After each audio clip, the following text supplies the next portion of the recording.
Drive through Youngstown today, and you'll find a landscape of ghosts. Massive steel mills stand silent along the Mahoning River, their windows shattered, their furnaces cold.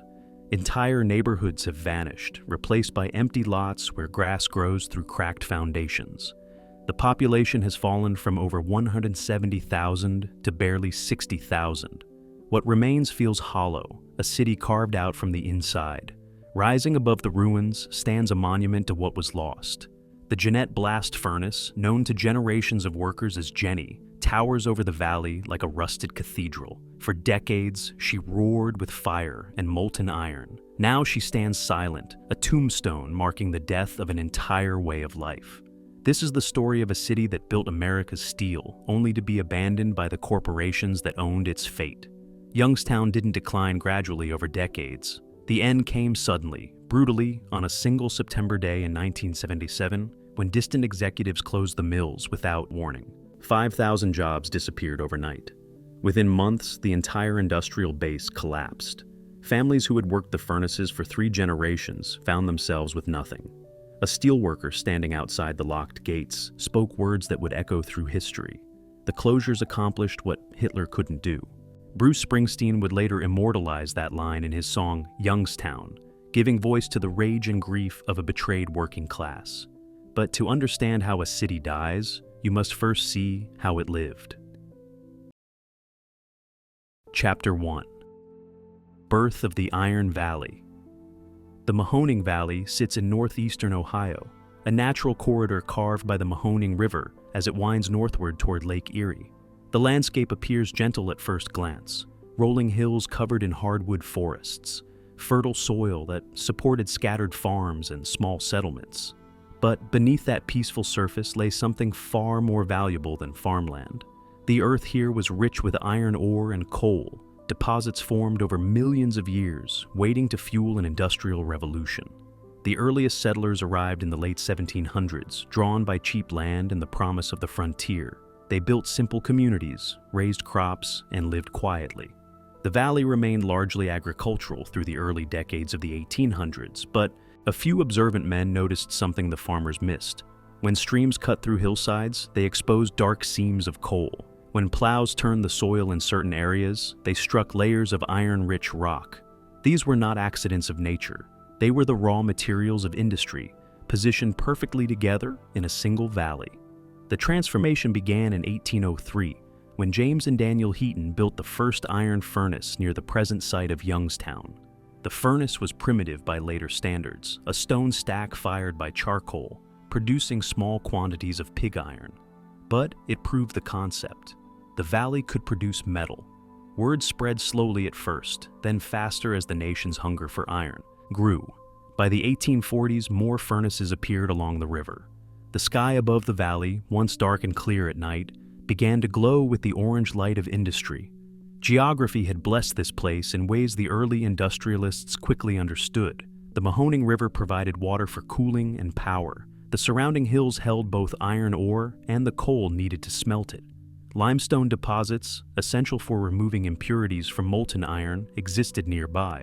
Most crucially, the valley sat at the intersection of natural transportation routes. Rivers connected to canals, and soon railroads would follow, linking Youngstown to Pittsburgh, Cleveland, and the wider industrial heartland. In 1856, a Welsh immigrant named David Todd recognized the valley's true potential. Todd had worked in coal mines and understood industrial production. He partnered with others to establish more modern furnaces using techniques imported from Britain. These new operations produced iron in far greater quantities and at lower costs. Todd became wealthy and would later serve as Ohio's governor during the Civil War. But his real legacy was showing that the Mahoning Valley could compete with any industrial center in America. The Civil War accelerated everything. The Union Army needed iron for weapons, railroads, and equipment. Youngstown's furnaces ran day and night, feeding the war machine. Workers poured in from surrounding farms, from other states, and increasingly from overseas. The first wave of immigrants arrived, Irish laborers fleeing famine, Germans seeking opportunity, Welsh miners bringing expertise. They built crude housing near the furnaces, entire neighborhoods appearing almost overnight. The rural valley was disappearing, replaced by something harder and louder. By the 1870s, the transition from iron to steel was underway. New processes developed by Henry Bessemer and others allowed for the mass production of steel, which was stronger and more versatile than iron. Youngstown's industrialists adapted quickly. They built larger furnaces, installed Bessemer converters, and expanded their operations. The night sky grew brighter as more furnaces came online. Standing in the valley after dark, you could see a chain of orange glows stretching for miles, each one marking a site where men transformed earth into metal. The sound changed too. The quiet of the agricultural valley was gone forever, replaced by the constant roar of furnaces, the clang of hammers on anvils, the rumble of coal cars on rails. Steam whistles marked shift changes. The air filled with smoke and the sharp smell of burning coal. The river ran warm from the cooling water discharged by the mills. Everything about the landscape was being rewritten by industry. The workers kept coming, drawn by wages far higher than farming could offer. By 1880, Youngstown had transformed from a sleepy river town into a growing industrial city. The population climbed past 15,000. Factories and furnaces lined the riverbanks. The future seemed limitless. The valley had found its purpose, and that purpose was steel. Chapter 2: The Rise of Steel Empires. The decades following the Civil War unleashed an industrial explosion across America unlike anything the world had seen. Railroads stretched across the continent. Cities rose from wilderness. Fortunes were built and lost in a single generation. At the center of this transformation stood steel, the material that would build modern America. And Youngstown positioned itself to supply that steel. In the 1890s, the scattered furnaces and small operations began consolidating into corporate giants. Three names would come to dominate the valley and define its future: Republic Steel, Youngstown Sheet and Tube, and United States Steel. These were not local businesses run by valley residents. They were massive corporations controlled from distant headquarters in Pittsburgh, Cleveland, and New York. Their executives made decisions in wood-paneled boardrooms hundreds of miles away. Decisions that would shape every aspect of life in Youngstown for generations. Republic Steel emerged from a series of mergers, absorbing smaller companies and building an integrated operation that controlled everything from ore extraction to finished products. Youngstown Sheet and Tube, founded in 1900, specialized in seamless steel tubing used in oil drilling, construction, and manufacturing. The company grew explosively, constructing massive mill complexes along both sides of the Mahoning River. U.S. Steel, the largest corporation in the world at the time, established operations in the valley as part of its strategy to dominate American steel production. The scale of what these companies built staggers the imagination. The mill complexes stretched for miles along the river, vast industrial cities within the city. Blast furnaces rose hundreds of feet into the air, their bases as wide as city blocks. The Jeannette blast furnace, which would become the most famous, stood 150 feet tall and could produce 1,500 tons of molten iron every day. Workers nicknamed her Jenny, and she became a symbol of the valley's industrial might.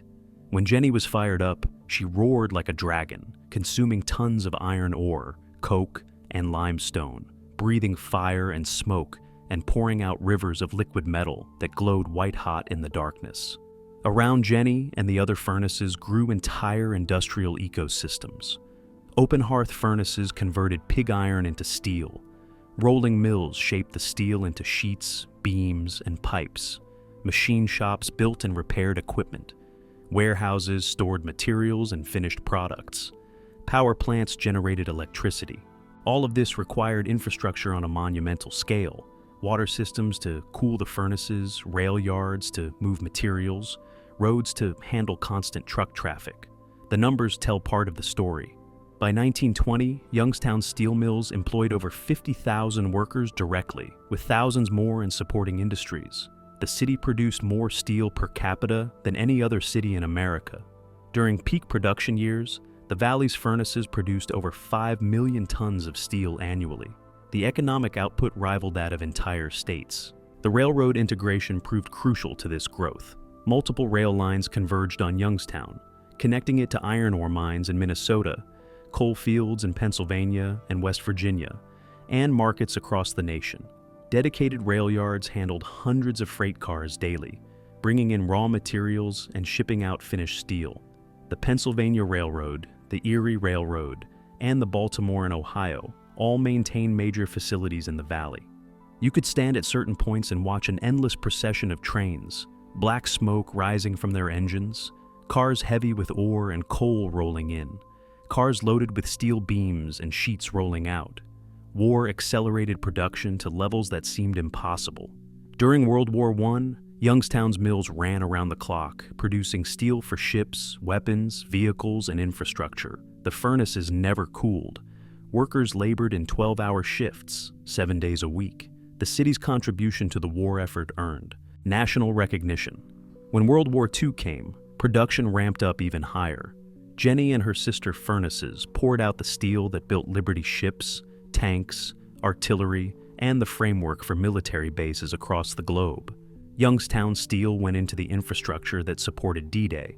It formed the hulls of the ships that crossed the Pacific. It became the beams that rebuilt Europe. The physical transformation of the city reflected this industrial dominance. The skyline became a forest of smokestacks, some rising over 300 feet, constantly belching thick smoke that turned the daytime sky gray and made the nights glow orange from the furnace fires below. The mills created their own weather patterns. On cold mornings, steam from the cooling towers mixed with smoke to create fog banks that settled over entire neighborhoods. The sound of industry became the soundtrack of daily life, a constant rumble punctuated by the shriek of metal on metal, the blast of steam whistles, and the deep boom of slag being poured. Architectural landmarks rose on steel money. The Youngstown Sheet and Tube headquarters building stood downtown, a symbol of corporate power. Mill offices, engineered to withstand the heat and vibration of nearby furnaces, lined the industrial corridors. The scale of these structures matched the ambition behind them. Visitors described walking through the mill complexes as entering a different world, one where everything was larger, hotter, and more intense than ordinary life.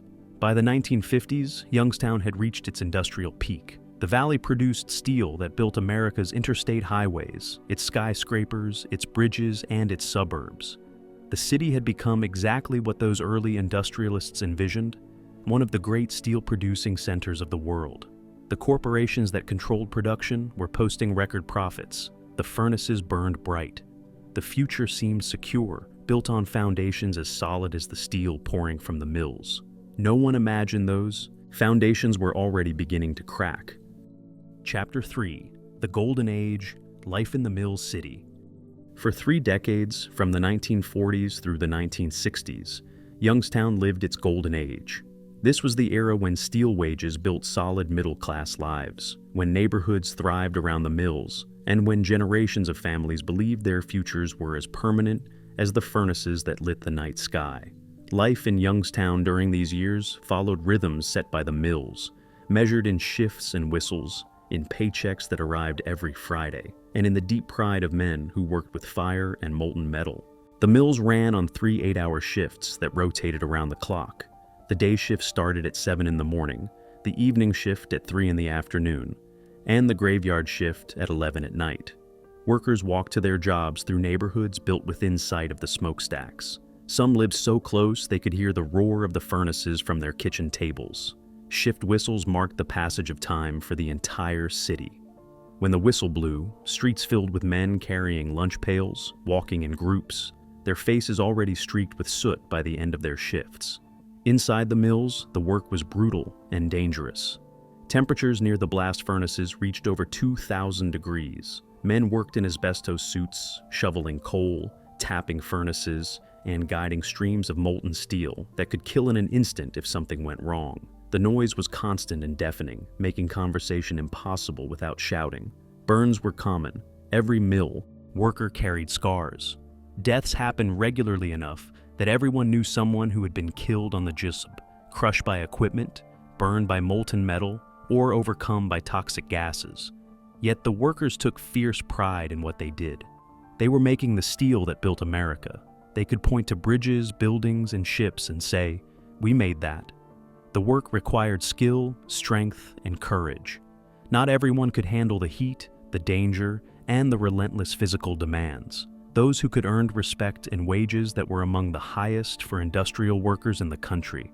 A steel worker in Youngstown during the 1950s could support a family, buy a house, own a car, and send his children to college, all on a single income. The city's neighborhoods reflected the waves of immigration that steel attracted. The Italians settled on the east side, building tight-knit communities centered around churches like Our Lady of Mount Carmel. The Irish claimed neighborhoods to the north.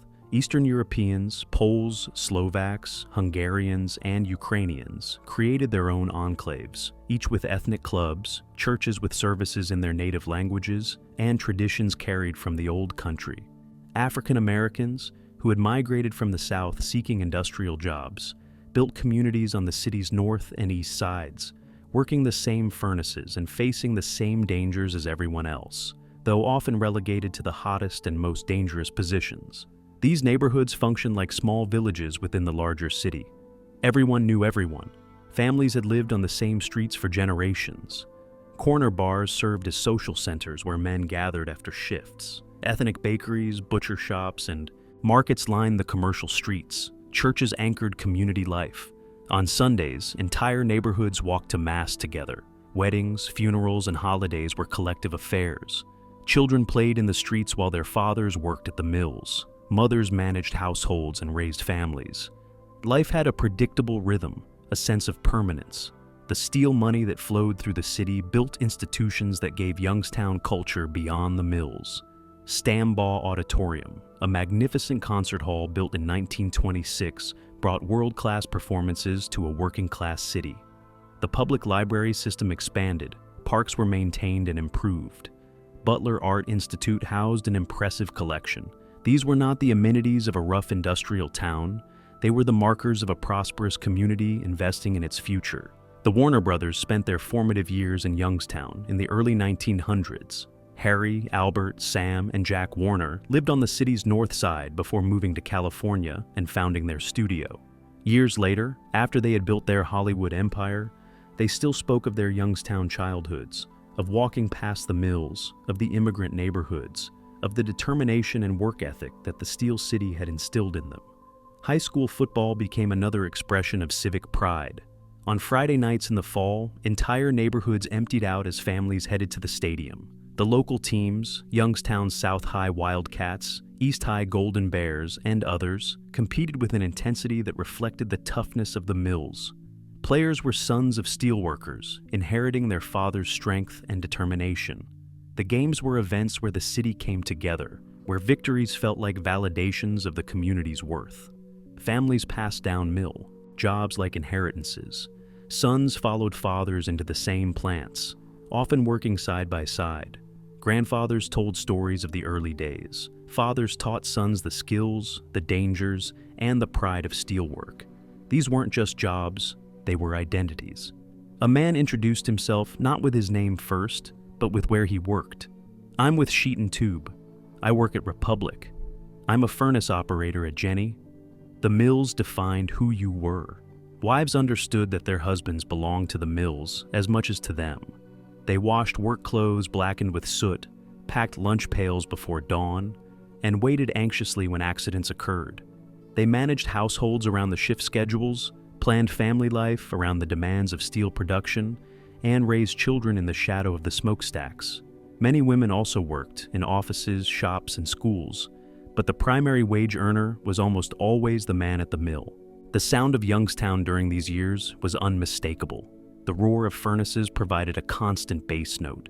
Steam whistles marked the hours. The clang of metal on metal echoed across neighborhoods. Trains rumbled through the valley day and night. The smell was equally distinctive, a mixture of burning coal, hot metal, and industrial chemicals that settled into everything. Visitors complained about it, but residents barely noticed. It was the smell of work, of prosperity, of home. There existed an unspoken understanding that bound everything together. The mills would always be there. Steel was permanent.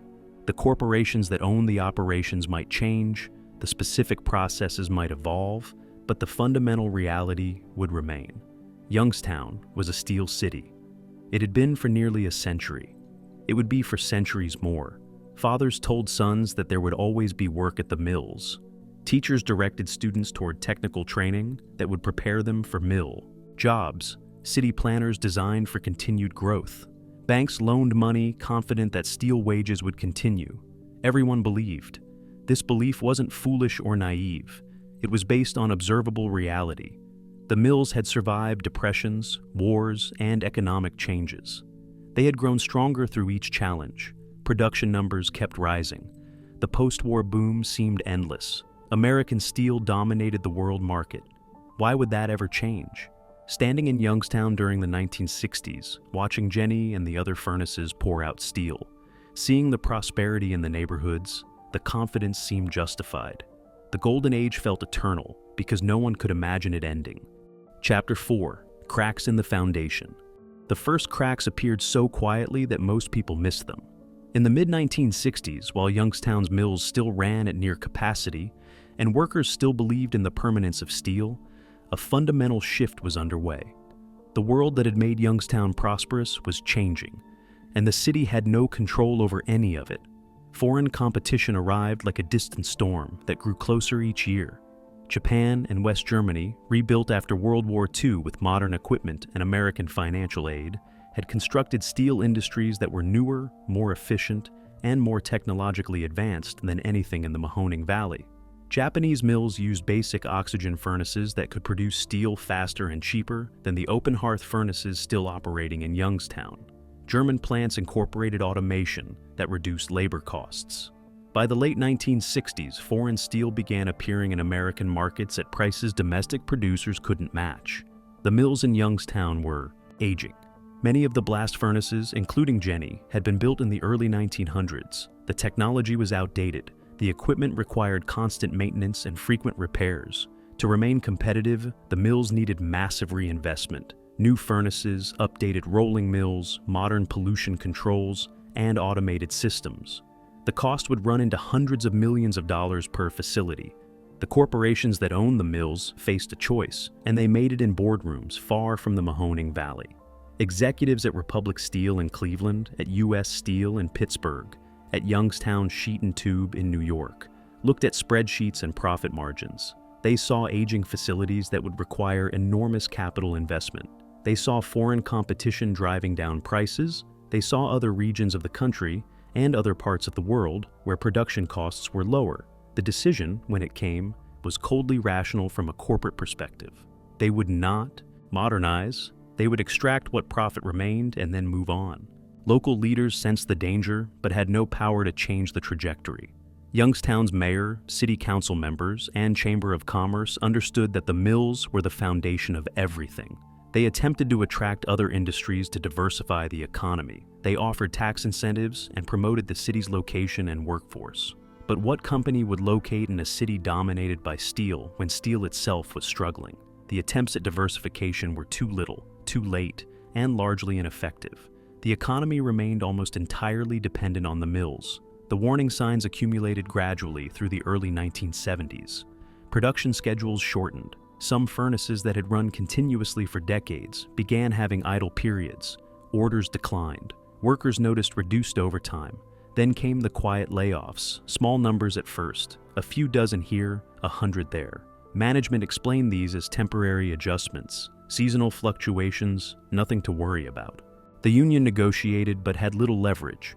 Workers who had spent 20 or 30 years at the mills suddenly found themselves out of work with skills that had no value outside the steel industry.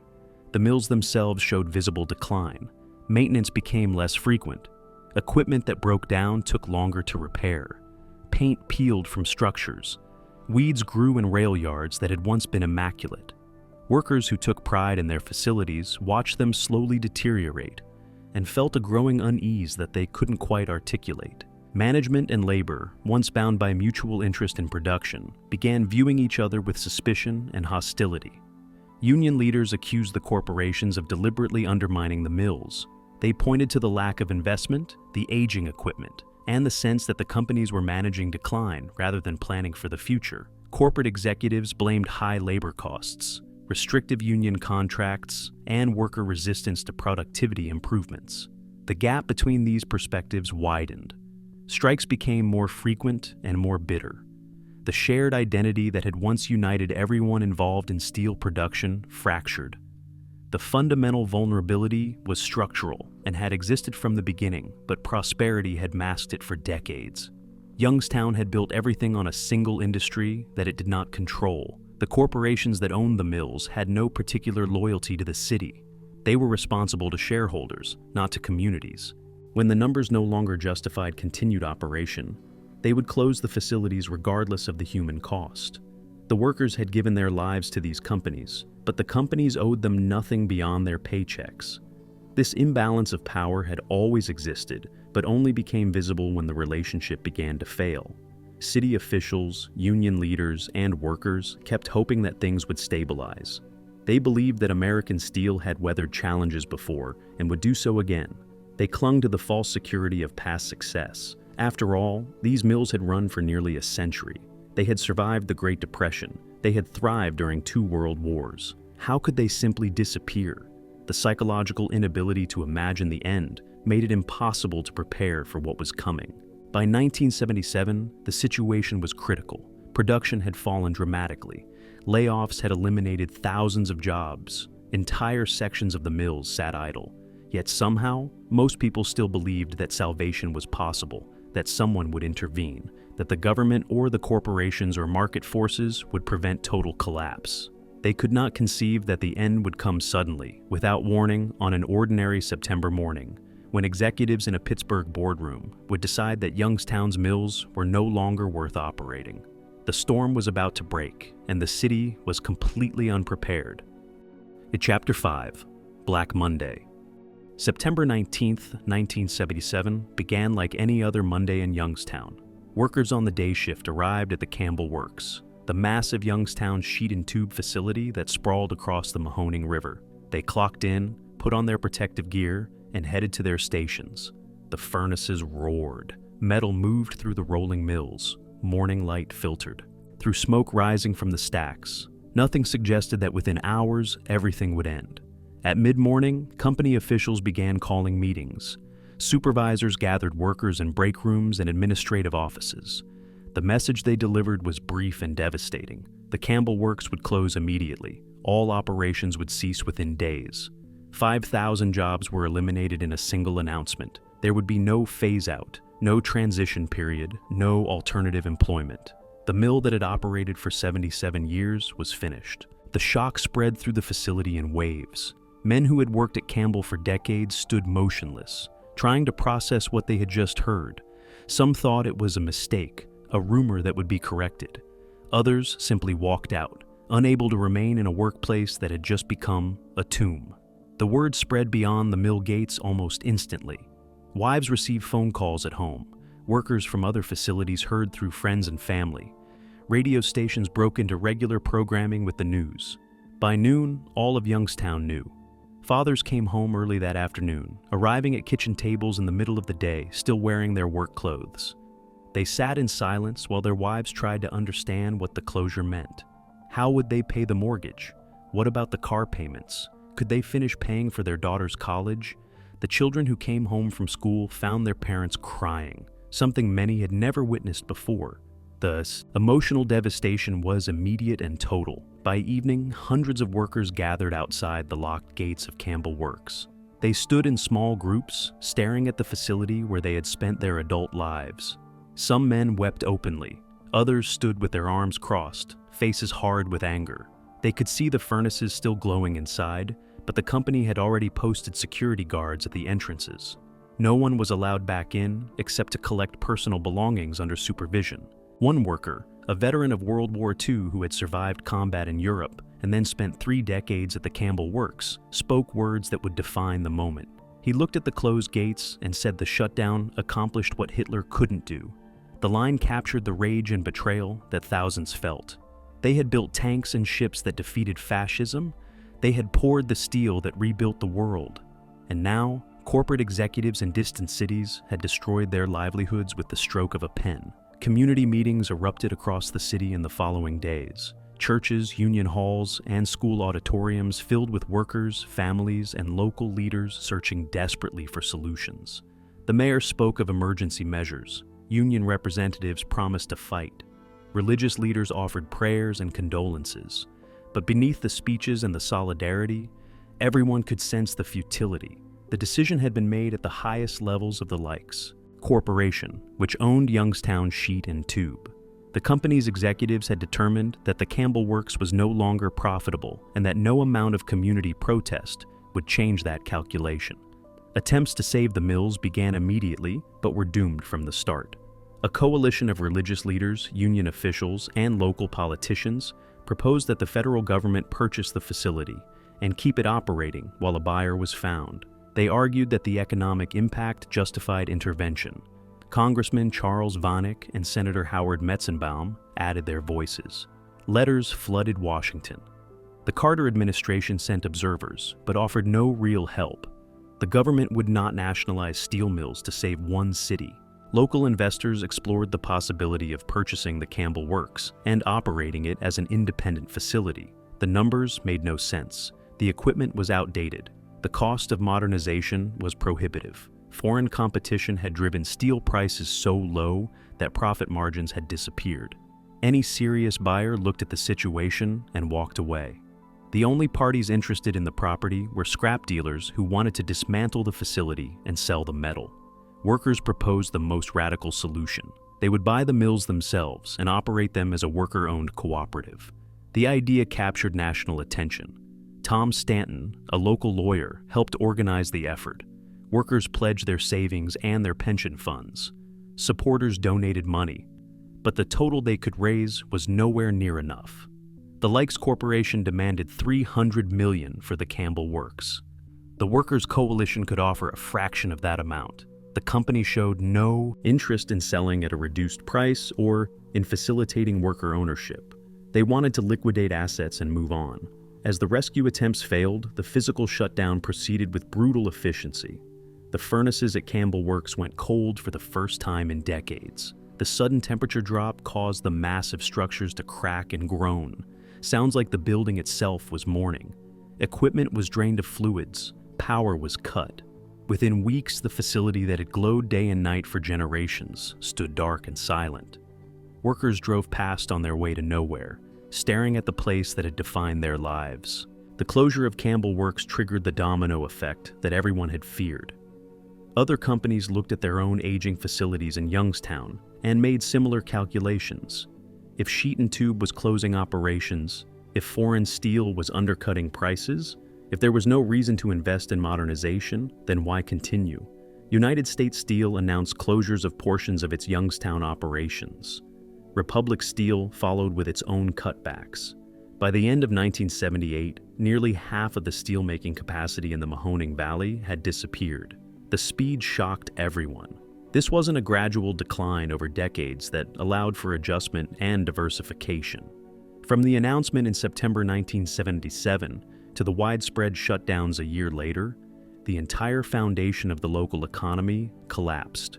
The total job losses exceeded 20,000 in steel production alone, with thousands more in supporting industries. Unemployment in Youngstown reached 24%, a level not seen since the Great Depression. Entire neighborhoods began emptying as families fled to find work elsewhere. The psychological impact exceeded even the economic devastation. The workers had believed in a social contract. They had given their labor, their health, and in some cases their lives to the mills. They had worked in dangerous conditions, breathed toxic air, and accepted the physical toll that steelwork demanded. In return, they expected job security, decent wages, and a future for their children. The corporations had violated that contract completely. The closures demonstrated that workers were simply costs on a balance sheet, to be eliminated when profit margins declined.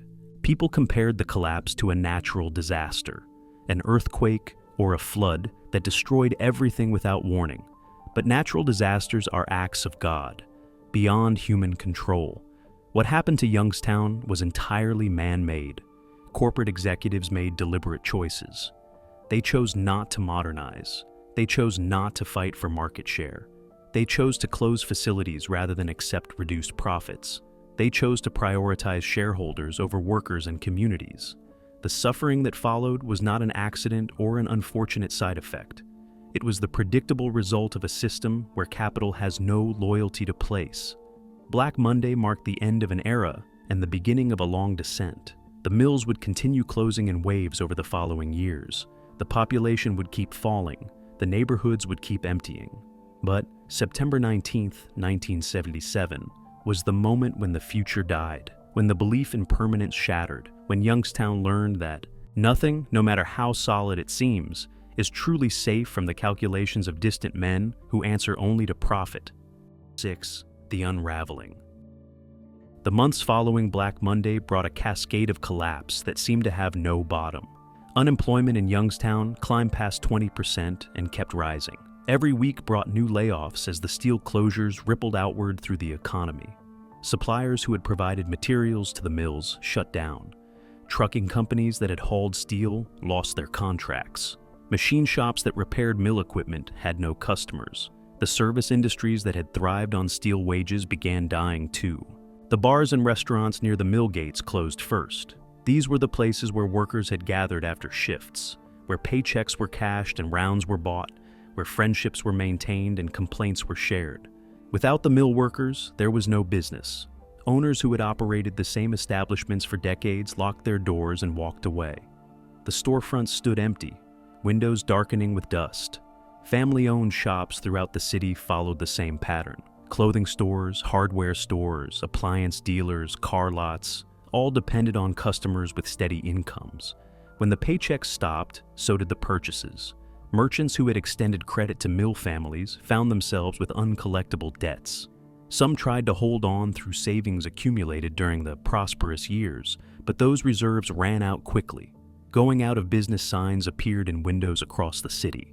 The foreclosures began within months. Families who had bought homes based on mill wages could no longer make mortgage payments. Banks, themselves struggling as their loan portfolios collapsed, had no choice but to foreclose. For sale signs multiplied on front lawns. The houses didn't sell. Who would buy property in a dying city? Real estate values plummeted. Families who had built equity over decades of payments watched that wealth evaporate. Many simply abandoned their homes, walking away from mortgages that exceeded the property's worth. Cars were repossessed from driveways. Appliances were hauled back by creditors. Families pawned wedding rings and tools to pay for groceries. The unemployment benefits, when they came, covered only a fraction of what steelworkers had earned. Savings accounts that had seemed substantial disappeared in months. People who had lived middle-class lives found themselves standing in food bank lines, applying for welfare, selling possessions to stay afloat. The psychological devastation cut deeper than the economic losses. Men who had defined themselves by their work, who had taken pride in providing for their families, suddenly had no purpose. They sat at kitchen tables with no place to go, no shift to start, no meaningful way to fill their days. Depression became epidemic. Mental health services, never robust in a working-class city, were overwhelmed. Suicide rates climbed. The deaths rarely made the news. They happened quietly, in homes and garages, men in their 40s and 50s, deciding they had nothing left. Substance abuse soared. Alcoholism, which had always been present in a heavy drinking Milltown culture, became a crisis. Men drank away their pain and their dwindling savings. Drug use increased as harder substances became more available and more tempting as an escape from crushing reality. Domestic violence surged. The stress of unemployment, the shame of failure, and the breakdown of family structure created explosive tensions in homes. Women's shelters filled beyond capacity. Children grew up watching their fathers transformed by despair and rage. The population exodus drained the city of its future. Young people who were graduating high school or college had no reason to stay. There were no jobs, no opportunities, no path forward in Youngstown. They left for Columbus, Pittsburgh, and Cleveland, or further away to cities in the South and West, where economies were still growing. Every moving truck that pulled away from a house represented another family giving up, another set of ties to the community severed. Schools felt the impact immediately. Enrollment dropped year by year as families left or stopped having children. The city could no longer afford to maintain all its school buildings. Closures began, starting with the oldest structures but eventually affecting even relatively new facilities. Neighborhoods that had organized their identities around their schools lost these anchors. High school football, once a source of civic pride, became a reminder of what was gone. Teams played in half-empty stadiums. The talent pool shrank. The Friday night crowds diminished. The physical decay spread like a disease through the city. Abandoned houses were stripped by scavengers looking for copper pipe and anything else of value. Windows were smashed by vandals or broke from neglect. Roofs leaked and collapsed. Walls fell in. The structures that remained standing became dangerous shells. The city lacked funds to demolish them, so they stood as monuments to collapse, spreading blight to surrounding properties. Entire blocks emptied out. Houses that had contained families for generations stood vacant and decaying. Lawns grew wild. Trees fell and were not removed. In some neighborhoods, more houses were abandoned than occupied. Those who remained, often elderly residents with nowhere else to go, lived surrounded by ruins. The contrast with the prosperous decades just past made the present even more unbearable. Crime filled the vacuum left by collapsed legitimate economy. Drug dealing became one of the few growth industries. Organized crime, which had always had a presence in Youngstown, expanded its operations. Corruption infected city government as officials desperate to bring in any kind of economic activity became vulnerable to criminal influence. A series of scandals in the 1980s and 1990s would reveal the depth of mob penetration into local politics, tarnishing the city's reputation further. Government programs attempted to address the crisis but proved inadequate. Retraining programs promised to teach steelworkers new skills for a changing economy. Thousands enrolled, hoping to transition to other fields. They learned computer programming, medical technology, and other supposedly in-demand skills. Then they discovered that no jobs existed in Youngstown for these new abilities. The programs created credentials without creating employment. A former blast furnace operator with a certificate in computer repair had nowhere to apply that training in a city with a collapsing economy. The sense of betrayal ran deep and never healed. Workers had believed that loyalty and hard work would be rewarded. They had trusted that the corporations would value their decades of service. The closures demonstrated that none of it mattered. Steelworkers had sacrificed their health, breathing toxic fumes and working in dangerous conditions. Many developed chronic respiratory problems, cancers, and other illnesses directly related to mill work. Now they were discarded without even adequate healthcare to address the damage their work had caused. Children who had watched their parents' world disintegrate carried trauma that would last their entire lives. They saw strong fathers reduced to despair. They experienced the shame of suddenly being poor. They felt the instability of not knowing if their family would have a home next month. They learned early that the world was cruel and that security was an illusion. This generational trauma would shape attitudes and behaviors for decades, creating cycles of poverty and hopelessness that persisted long after the immediate crisis. The city's tax base collapsed along with its economy. Property values fell by more than 50% in many areas. Businesses closed, eliminating commercial tax revenue. Income tax receipts plummeted with unemployment. The city government faced a fiscal catastrophe. Basic services were cut. The police force shrank just as crime was rising. Fire stations closed, parks went unmaintained. Streets developed potholes that weren't repaired. Streetlights burned out and stayed dark. Infrastructure that had been built during prosperous decades now aged without maintenance. Water and sewer systems needed repairs the city couldn't afford. Bridges deteriorated. Public buildings fell into disrepair. The visual signs of decline reinforced the psychological impact, creating a feedback loop where decay bred more decay, where people who might have stayed chose to leave, where hope became increasingly difficult to maintain. Youngstown became a case study in economic devastation, a warning of what happens when a community builds everything on a single industry it doesn't control. Researchers, journalists, and policymakers visited to document the collapse. Their reports confirmed what residents already knew. Recovery would be difficult, perhaps impossible. The city had lost not just jobs and population, but its entire reason for existence. What was Youngstown without steel? No one had an answer. Chapter 7: Ghosts of Industry. The steel mills of Youngstown did not disappear when the corporations abandoned them. They remained massive and silent, monuments to a dead industry. The physical structures that had dominated the valley for a century became ruins, industrial archaeology on a scale rarely seen. Driving along the Mahoning River today, you pass these ghosts constantly, rusted metal skeletons rising against the sky, concrete foundations slowly crumbling, buildings that once roared with life, now filled only with wind and shadows. The Jeannette blast furnace stands as the most iconic of these ruins.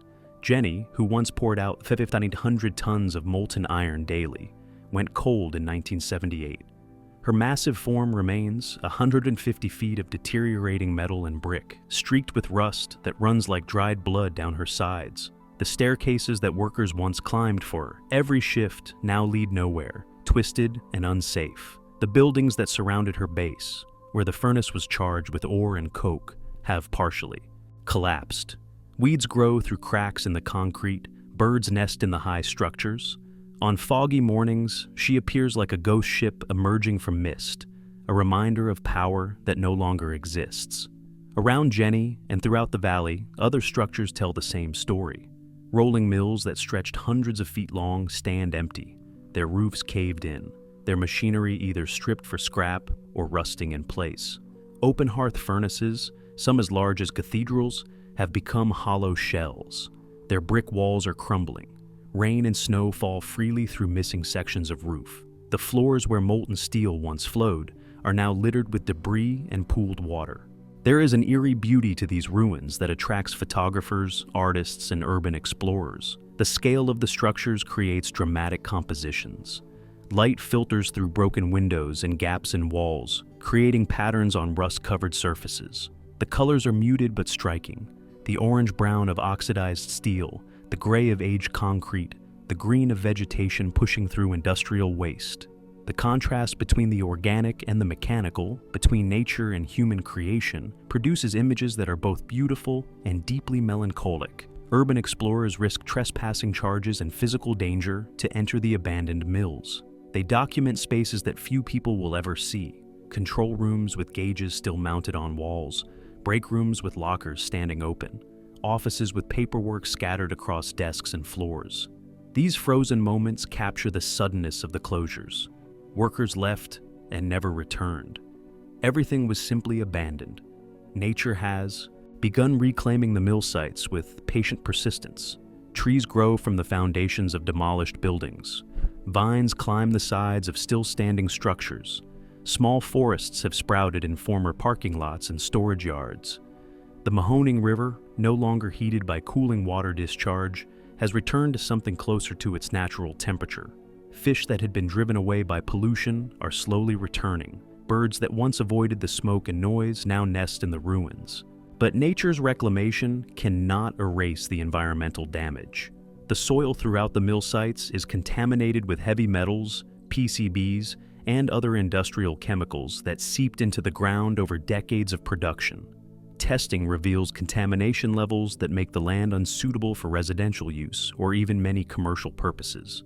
The sites are classified as brownfields, properties that cannot be easily redeveloped due to environmental pollution. Groundwater in some areas remains contaminated. Cleanup costs are astronomical, running into tens of millions of dollars for individual sites.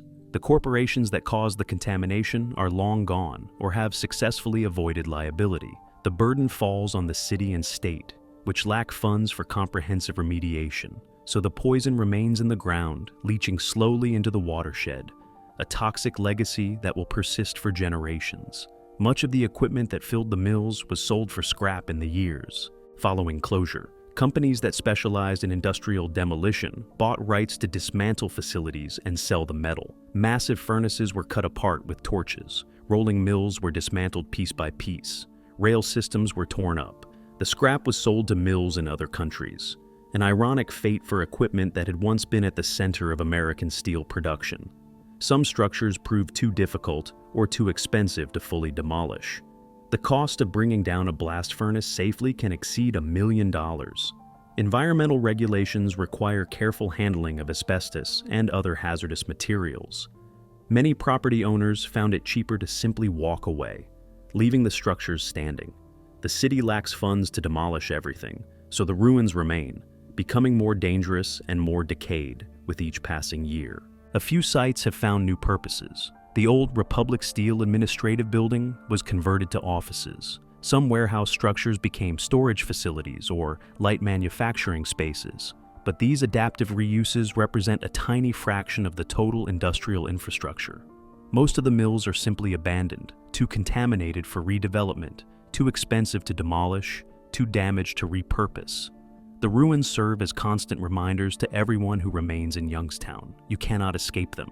They dominate the landscape. When you drive across the city, you pass mile after mile of abandoned industrial sites. The scale of what was lost becomes visceral. These were not small operations. They were massive complexes that employed thousands, produced millions of tons of steel, and generated enormous wealth. Now they stand silent, producing nothing but decay. Local residents have complicated relationships with the ruins. Some avoid looking at them, the sight too painful, reminder of loss and betrayal. Others are drawn to them, visiting the sites where they or their fathers worked, standing outside locked gates and remembering when these places were alive. Still others see only eyesores that should be demolished, removed so the city can move forward without constant reminders of the past. The physical landscape tells the story of collapse more powerfully than words ever could. The ruins are witnesses. They testify to the scale of what was built, the ambition and labor that created these industrial cathedrals. They also testify to abandonment, to the speed with which something enormous can be discarded, to the permanence of environmental damage, and to the difficulty of erasing the physical traces of industry even after the industry itself has died. Jenny stands above it all, the most visible ruin, the symbol of Youngstown's rise and fall. Proposals surface periodically to preserve her, to stabilize the structure and create a memorial to the steel industry and its workers. Some funds have been secured. Stabilization work has prevented immediate collapse. But full restoration remains a dream deferred by lack of money and competing priorities. For now, she continues to rust, slowly falling apart. A monument to an industry that built America and then abandoned the cities. That made it possible. Chapter 8: Searching for a New Identity. In the decades following the steel collapse, Youngstown struggled to answer a fundamental question. What do you become when the only thing you ever were is gone? City leaders, economic development officials, and community organizations launched countless initiatives to rebuild the economy and attract new industries. Some succeeded modestly, most failed.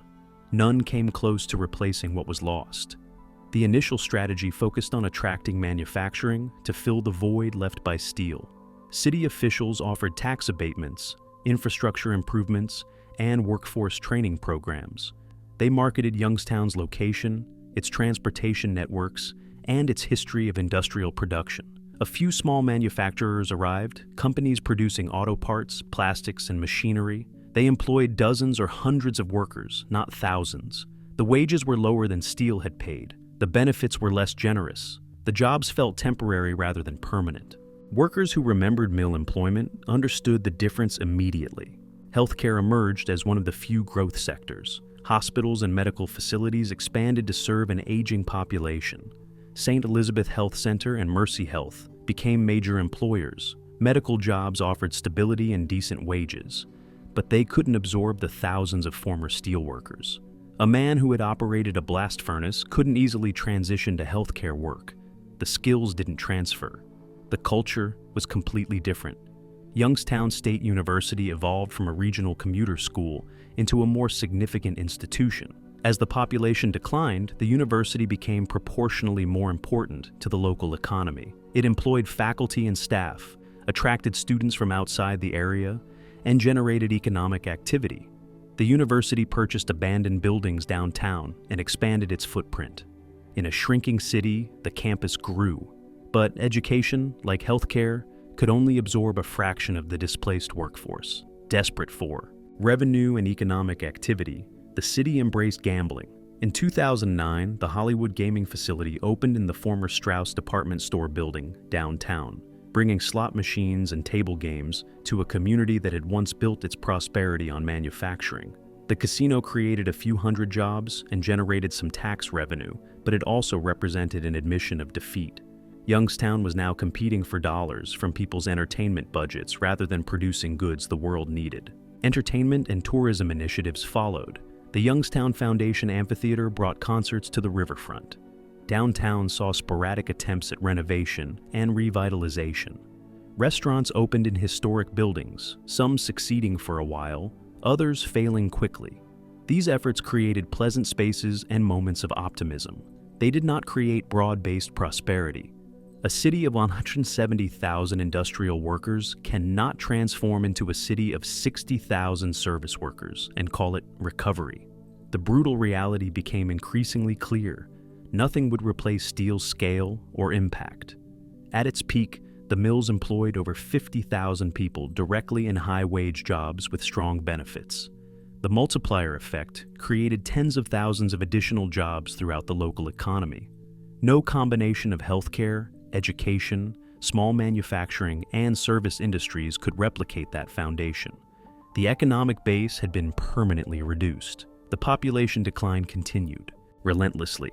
From over 170,000 in 1970, Youngstown's population fell to 115,000 by 1990, then to 82,000 by 2000, then below 65,000 by 2010.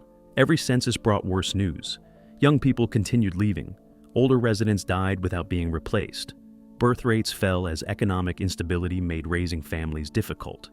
The city that had once been among Ohio's largest became smaller each year. Entire neighborhoods emptied completely. The city faced a unique challenge: how to manage land in a shrinking city. Traditional urban planning assumes growth. Youngstown needed to plan for contraction.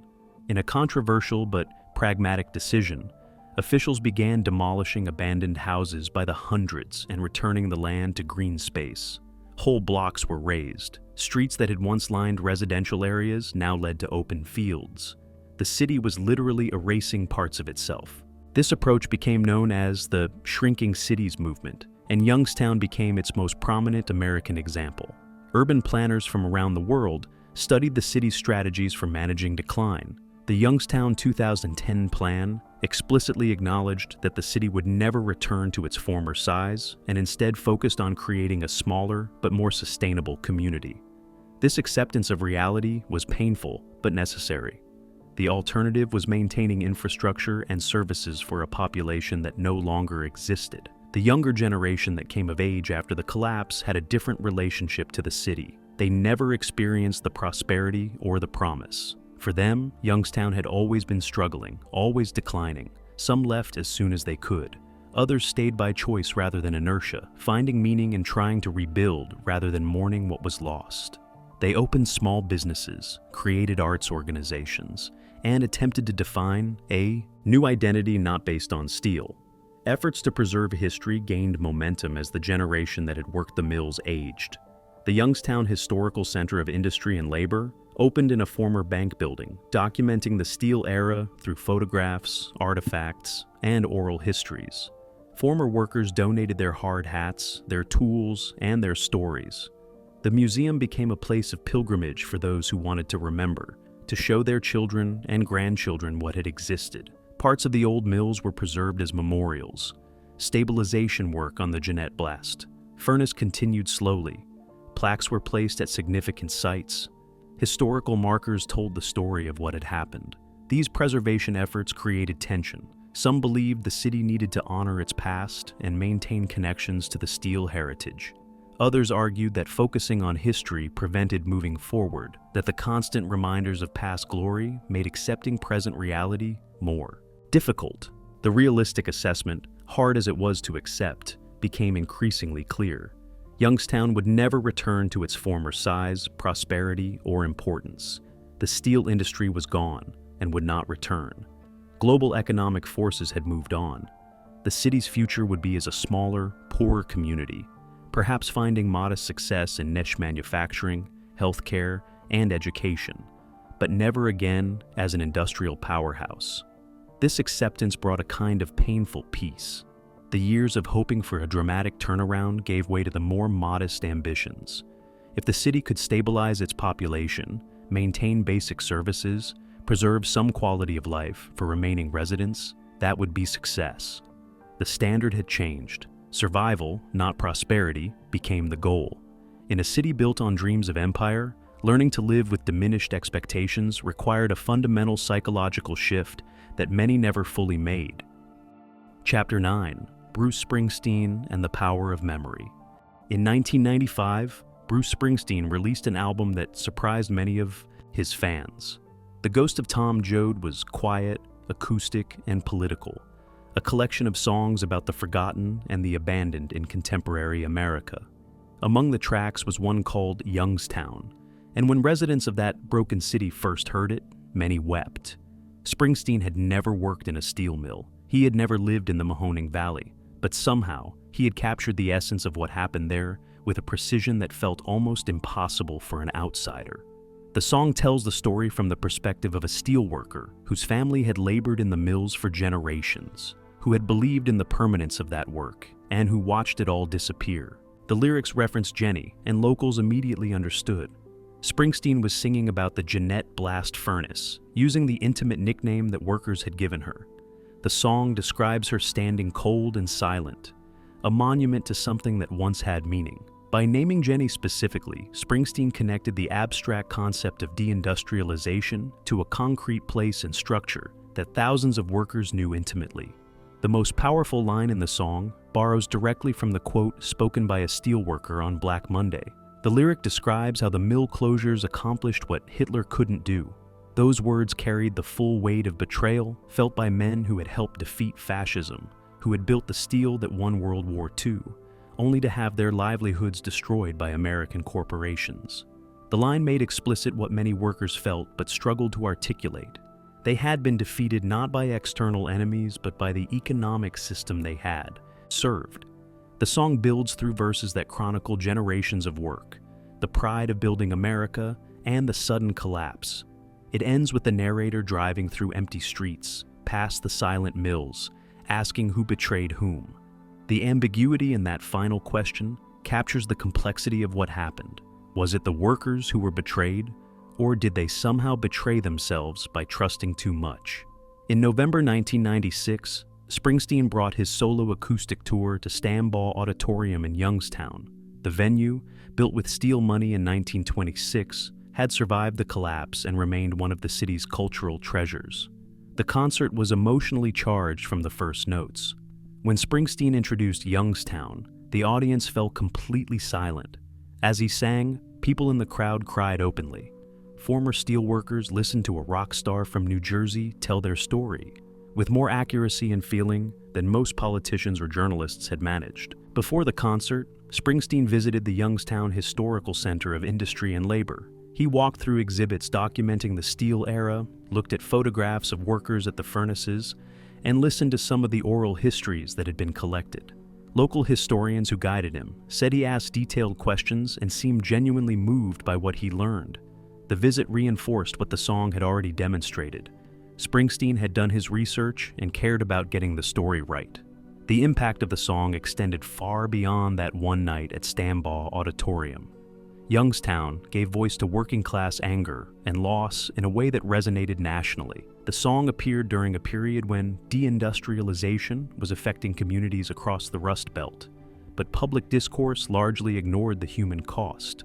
Politicians spoke in abstractions about economic transitions and global competition. Springsteen spoke about real people losing everything they had worked for. The song functions as both art and historical document. Students studying American labor history listen to Youngstown as a primary source. The lyrics preserve details about the experience of industrial collapse that might otherwise be lost. Decades from now, when the last generation that worked the mills has passed away, the song will remain as testimony to what they endured. National attention followed. Media outlets that had largely ignored Youngstown's collapse covered Springsteen's concert and the story behind the song. Journalists who might never have visited the city wrote about its struggles because a famous musician had deemed them worthy of attention. This raised uncomfortable questions about whose stories get told and why it took a rock star to make Youngstown's tragedy nationally visible. The power of art to preserve memory became evident in how the song connected generations. Young people who had not experienced the steel era learned about it through Springsteen's lyrics. The song provided a narrative framework for understanding what had happened to their city and their families. Parents played it for children, explaining what the lines meant, using the song as a way to pass down history. Youngstown took its place in the broader tradition of American music that chronicles working-class struggle and economic injustice. It stands alongside Woody Guthrie's songs about the Dust Bowl, folk ballads about coal mining disasters, and blues songs about sharecropping. These songs serve a purpose beyond entertainment. They witness, they remember.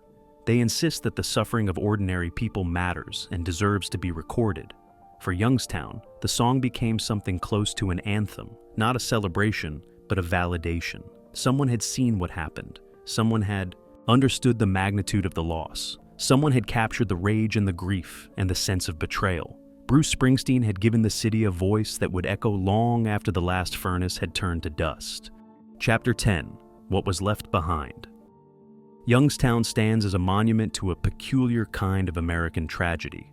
The city's story reveals what happens when communities build everything on industries they do not control, when distant corporations hold power over the fates of entire populations, when profit is the only consideration that matters. The cost cannot be measured only in unemployment statistics or population decline. It must be counted in broken lives, in families destroyed, in children who grew up watching their parents' dreams turn to ash, in generations of workers who gave their bodies and their loyalty to companies that discarded them without hesitation. The pattern repeated across the Rust Belt: Pittsburgh, Detroit, Gary, Flint. Each city tells a version of the same story with different details but identical structure. An industry arrives, builds prosperity, demands total dependence, then leaves when conditions change. The economic system that created this cycle has no mechanism to protect the communities it abandons. Workers are simply costs to be eliminated. Places are simply locations to be evacuated when they cease generating acceptable returns. Yet people remained in Youngstown. Not everyone could leave or wanted to. They stayed in neighborhoods that emptied around them, maintaining homes in a dying city, finding meaning in persistence rather than flight. Their resilience deserves recognition, though it should not excuse the forces that made such resilience necessary. Those who left carried Youngstown with them, memories of childhoods in the shadow of the mills, of parents who worked with fire and steel, of a city that once believed in its own permanence. The lessons remain unlearned. Communities across America still depend on single industries, still lack control over their economic destinies, still trust that corporations will act as anything other than profit-maximizing entities. The vulnerability persists, waiting for the next collapse. The Jeanette blast furnace still stands against the Youngstown sky, rust spreading across her surface, metal slowly surrendering to time and weather. She is a monument to 150 years of labor, to dreams of empire and prosperity, to the men who fed her ore and coal, to the families who built lives around her heat and noise. The ruins throughout the valley tell the same story in concrete and steel. Here was power, here was pride, here was betrayal. We owe something to abandoned places and forgotten people. We owe them memory, we owe them witness. We owe them the honesty to say that what happened to Youngstown was not inevitable, not natural, and not acceptable. The mills are silent now, but their story demands to be heard, a warning written in rust about the cost of building everything on foundations you do not own.